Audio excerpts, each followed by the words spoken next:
कल्पना कीजिए कि किसी राज्य की पूरी चुनी हुई सरकार रातों रात गायब हो जाए, मुख्यमंत्री का पद अचानक समाप्त हो जाए, कैबिनेट भंग हो जाए और राज्य की सत्ता का पूरा कंट्रोल सैकड़ों किलोमीटर दूर केंद्र सरकार के हाथों में चला जाए। सुनने में तो ये किसी साइंस फिक्शन फिल्म की कहानी लगती है। बिल्कुल, लेकिन ये कोई फिल्म नहीं है बल्कि एक वास्तविक संवैधानिक प्रक्रिया है। आज के इस गहन विश्लेषण में हमारे पास अध्ययन सामग्री के रूप में एक बेहद दिलचस्प स्रोत है, एक पन्ने के हस्तलिखित नोट्स। जी, और ये नोट्स बहुत खास हैं। हाँ, इन नोट्स में दर्ज है कि कैसे राजस्थान ने इस असाधारण स्थिति का 1 या 2 बार नहीं बल्कि पूरे 4 बार सामना किया। हम राजस्थान में राष्ट्रपति शासन के विषय को पूरी तरह से डिकोड करने वाले हैं। और देखिए, एसएससी, रेलवे या राज्य स्तरीय परीक्षाओं की तैयारी करने वाले छात्रों के सामने अक्सर नामों, तारीखों और आंकड़ों का एक पहाड़ खड़ा कर दिया जाता है, जिसे देखकर कोई भी घबरा जाए। एग्जैक्टली। लेकिन आज की ये चर्चा एक मास्टर क्लास साबित होने वाली है। आज हम सिर्फ तथ्यों को नहीं पढ़ेंगे, बल्कि ये समझेंगे कि एक टॉप रैंक लाने वाला छात्र इन नोट्स को देखकर क्या सोचता है। ये एक बहुत ही शानदार दृष्टिकोण है। मतलब परीक्षाओं में सफलता सिर्फ इस बात पर निर्भर नहीं करती कि आपने कितनी किताबें पढ़ी हैं। हाँ, बल्कि इस पर कि जानकारी दिमाग में कैसे व्यवस्थित है ना? बिल्कुल। हस्तलिखित नोट्स की सबसे बड़ी ताकत उनका विजुअल लेआउट होती है। जब जटिल जानकारी को बॉक्स, तीरों और रंगों में ढाला जाता है तो दिमाग के लिए एक नक्शे का काम करती है। और परीक्षकों को ऐसे सवाल पूछना बहुत पसंद है जो छात्रों को उलझा सके, जैसे किस शासन में कितने दिन लगे या कौन मुख्यमंत्री था। एकदम सही। तो आज हम इसी ब्लैकबोर्ड जैसे नक्शे के सहारे एक एक करके उन चारों ऐतिहासिक घटनाओं की परतों को खोलेंगे, बिना किसी रटंत विद्या के। तो चलिए इस विजुअल नक्शे की शुरुआत करते हैं।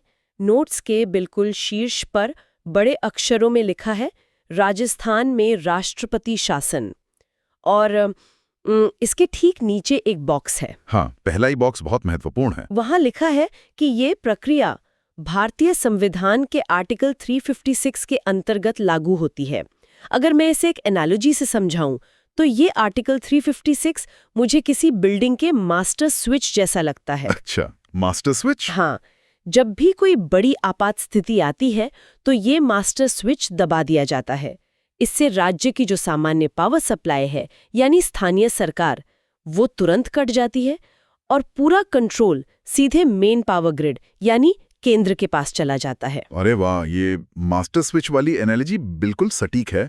संविधान निर्माताओं के दिमाग में भी यही था कि अगर राज्य की मशीनरी फेल हो जाए तो एक आपातकालीन उपाय होना चाहिए। और परीक्षाओं के लिहाज से देखिए, नोट्स के पहले ही बॉक्स में इसका होना साबित करता है कि यह सबसे ज्यादा दोहराया जाने वाला सवाल है। परीक्षक चाहते हैं कि ये नंबर हमेशा याद रहे। बिल्कुल। और नोट्स में जो दूसरा बॉक्स है वो भी उतना ही अहम है। वहां लिखा है कि राजस्थान में अब तक कुल 4 बार राष्ट्रपति शासन लगा है, और पता है कुल 4 बार पर एक छोटा सा स्टार बना हुआ है। हाँ, वो सितारा बहुत कुछ कहता है। मतलब ये सिर्फ सजावट के लिए नहीं है, ये दिमाग को संकेत दे रहा है कि ये आंकड़ा सीधे एमसीक्यू में आएगा, 2 बार, 3 बार, 4 बार या 5 बार। एग्जैक्टली। ऐसे सीधे तथ्य परीक्षा में फ्री के नंबर दिलाते हैं।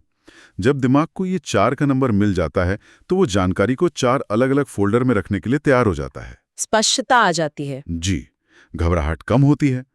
अब जब ये स्विच 4 बार दबाया गया है तो ये समझना दिलचस्प है कि पहली बार ऐसी क्या नौबत आ गई थी। तो चलिए नोट्स के अगले हिस्से पर चलते हैं। पहला फोल्डर, शीर्षक है प्रथम राष्ट्रपति शासन 1967। 1967 के ठीक सामने एक लाल रंग के गोले में लिखा है 44 दिन। 44 दिन। अवधि है 13 मार्च 1967 से 26 अप्रैल 1967। यहाँ 4 बॉक्स बने हैं, राज्यपाल संपूर्णानंद, प्रधानमंत्री इंदिरा गांधी और राष्ट्रपति सर्वपल्ली राधाकृष्णन। लेकिन एक जगह थोड़ी भ्रमित करती है। कौन सी जगह?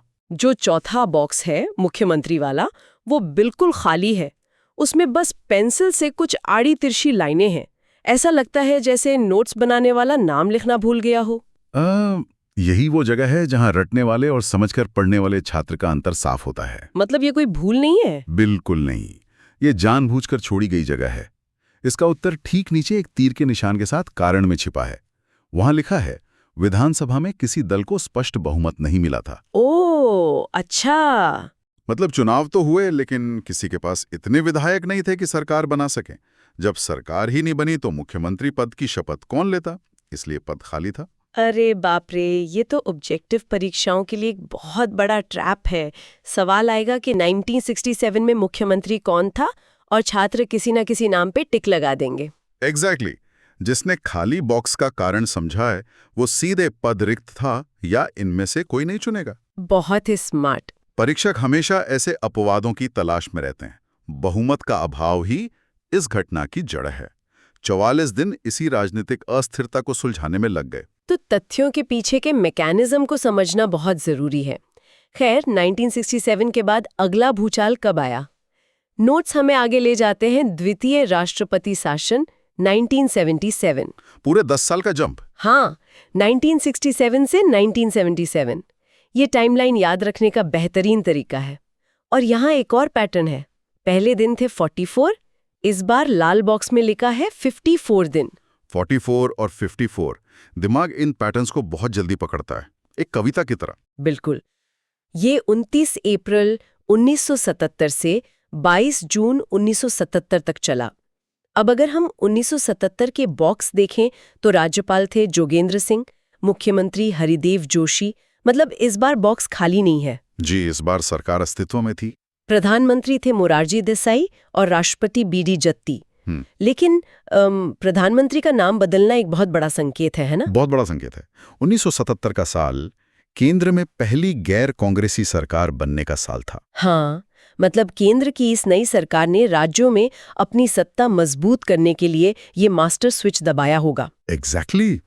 जब इतिहास का ये बड़ा संदर्भ जुड़ जाता है तो मोरारजी देसाई का नाम रटना नहीं पड़ता। हरिदेव जोशी की सरकार का बर्खास्त होना राष्ट्रीय राजनीति का प्रभाव था। ये बैकग्राउंड इस 54 दिन के शासन को समझना आसान बना देता है। अब जो 10 साल का गैप था वो अचानक कम हो जाता है। दूसरे और तीसरे शासन के बीच सिर्फ 3 साल का फासला है। जी, 1980। हाँ, तृतीय राष्ट्रपति शासन 1980, अवधि 16 फरवरी 1980 से 6 जून 1980। और यहाँ दिनों की संख्या पहली बार शतक पार कर गई है, 111 दिन। 111। जब अवधि इतनी लंबी खिंचने लगे तो इसका मतलब है कि राजनीतिक संकट काफी गहरा था। बिल्कुल। अब 1980 के महत्वपूर्ण तथ्यों को देखते हैं। राज्यपाल रघुकुल तिलक, मुख्यमंत्री भैरों सिंह शेखावत, और देखिए नोट्स में इस नाम के नीचे लाल पेन से लाइन खींची गई है। लाल लाइन। प्रधानमंत्री के रूप में इंदिरा गांधी की वापसी हुई है और राष्ट्रपति नीलम संजीव रेड्डी हैं। मुझे यहाँ 2 शानदार पैटर्न दिख रहे हैं। कौन से? पहला, इंदिरा गांधी की वापसी। वे पहले शासन में भी थीं और अब तीसरे में भी। मतलब जो विषम संख्या वाले शासन है, पहला और तीसरा, वहां केंद्र की चाबी इंदिरा गांधी के पास थी। अरे वाह, ये तो एग्जाम हॉल के दबाव में एक बेहतरीन शॉर्टकट साबित हो सकता है। हाँ, है ना? ऑप्शंस एलिमिनेट करने में बहुत मदद मिलेगी। बिल्कुल। और वो जो भैरों सिंह शेखावत के नाम के नीचे लाल लाइन है, वो भी कोई साधारण डिजाइन नहीं है। तो वो क्या है? वो एक विजुअल अलर्ट है। वो बता रहा है कि ये नाम इस कहानी में आगे चलकर फिर से एक अहम भूमिका निभाने वाला है। अच्छा, और वो भूमिका हमें नोट्स के आखिरी और सबसे विशाल हिस्से में दिखती है। चतुर्थ राष्ट्रपति शासन 1992-1993। ये सबसे दिलचस्प है। 15 दिसंबर 1992 से 4 दिसंबर 1993 तक। और जो आंकड़ा लिखा है वो हैरान करने वाला है, 354 दिन। एक बड़ा सा तीर बनाकर लिखा है, सबसे लंबा। जी, लगभग एक पूरा साल। ये तो ऐसा है जैसे कंप्यूटर रिबूट हो रहा हो और 99% पर ही अटक जाए। एक राज्य बिना चुनी हुई सरकार के 1 साल तक कैसे चल सकता है? 354 दिन का ये आंकड़ा लोकतांत्रिक इतिहास में एक बहुत बड़ा ठहराव है। कोई कानून नहीं, कोई नीतियां नहीं। और इसके प्रमुख नाम देखिए। राज्यपाल बलिराम भगत, मुख्यमंत्री भैरों सिंह शेखावत। अब वो लाल लाइन का रहस्य खुल गया। बिल्कुल। शेखावत जी को 2 बार इस मास्टर स्विच का सामना करना पड़ा। प्रधानमंत्री पीवी नरसिम्हा राव और राष्ट्रपति शंकर दयाल शर्मा। लेकिन 1992-93 में ऐसा क्या हुआ था कि शासन 354 दिन तक खिंच गया? नोट्स में कारण तो नहीं लिखा। नोट्स में नहीं है, लेकिन अगर हम 1992 के अंत का समय देखें बाबरी मस्जिद विध्वंस के बाद देश में कानून व्यवस्था की भारी चिंता थी। ओ, समझ गई। कई राज्यों की सरकारें बर्खास्त की गई थी, जिनमें राजस्थान भी था। इतनी उथल-पुथल के बीच नए चुनाव करवाना और स्थिति सामान्य करना एक लंबी प्रक्रिया थी। ये ऐतिहासिक संदर्भ बहुत काम का है। अब ये 354 दिन केवल एक संख्या नहीं, बल्कि एक ऐतिहासिक अध्याय लग रहा है। यही तरीका इसे याद रखने का। तो हमने चारों घटनाओं का विश्लेषण कर लिया। 1967 का खाली बॉक्स, 1977 का 54 दिन का जंप, 1980 की 111 अवधि और 1992 का 354 दिन का ठहराव। जी, लेकिन किसी भी अच्छी क्लास का अंत रिवीजन के बिना अधूरा है। बिल्कुल। नोट्स के निचले हिस्से में एक सुव्यवस्थित टेबल है, क्विक रिवीजन मैट्रिक्स। जब परीक्षा में कुछ घंटे बचे हों, तब पूरी कहानी पढ़ने का समय नहीं होता। ये मैट्रिक्स पूरे पन्ने का निचोड़ है। इसमें क्रम, वर्ष, दिन, राज्यपाल, मुख्यमंत्री, प्रधानमंत्री और राष्ट्रपति के कॉलम है। तो इसे पढ़ना कैसे चाहिए? एक एक सेल करके? नहीं, वो तो उबाऊ तरीका है। इसे पैटर्न्स खोजने के लिए स्कैन करना चाहिए। सबसे पहले दिन वाले कॉलम को ऊपर से नीचे देखिए। 44, 54, 111 और 354। ये तो बढ़ता हुआ क्रम है। हर बार अवधि लंबी होती गई। एग्जैक्टली। ये पैटर्न दिमाग में छप जाना चाहिए। फिर मुख्यमंत्री का कॉलम देखिए, खाली, फिर हरिदेव जोशी, फिर लगातार 2 बार भैरों सिंह शेखावत। और प्रधानमंत्री में इंदिरा गांधी, मुरारजी देसाई, फिर इंदिरा गांधी और पीवी नरसिम्हा राव। ये स्कैनिंग तकनीक तो सच में बहुत काम की है। जब छात्र ऐसे स्कैन करते हैं तो वे डेटाबेस को दिमाग में सिंक कर रहे होते हैं। और टेबल के ठीक नीचे लाल स्याही से एक चेतावनी लिखी है। याद रखें, सबसे लंबा शासन चौथा 354 दिन, सबसे छोटा 1,44 दिन। परीक्षक चरम सीमाओं से प्यार करते हैं। सबसे बड़ा, सबसे छोटा, उन्हें यही पूछने में मजा आता है। ये लाल हाइलाइट इस पूरे पन्ने का सबसे बड़ा निष्कर्ष है। 44 और 354, ये 2 ध्रुव हैं। जी, और आज के विश्लेषण से ये साबित हो गया कि अध्ययन सिर्फ पढ़ना नहीं है। बिल्कुल।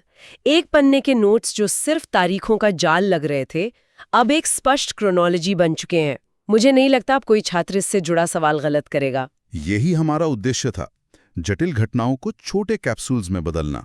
लेकिन चर्चा समेटने से पहले एक बात मेरे दिमाग में आ रही है। क्या बात है? हमने ये तो समझ लिया कि कब कौन मुख्यमंत्री था, लेकिन जरा 1992 के उन 354 दिनों की कल्पना कीजिए, जब कैबिनेट है ही नहीं, तो वो मास्टर स्विच केवल एक बटन नहीं है। बिल्कुल सही सोच रही हैं आप। राज्य का पूरा प्रशासन, नीतियां, सब कुछ सीधे राज्यपाल के हाथों में आ जाता है। संपूर्णानंद या बलीराम भगत जैसे राज्यपाल जो सिर्फ संवैधानिक प्रमुख होते हैं, अचानक वास्तविक शासक बन जाते हैं। सत्ता का ये केंद्रीकरण बहुत अप्रत्याशित होता है ना? जब लोकतंत्र का पहिया रुक जाता है तो फैसले कैसे लिए जाते होंगे?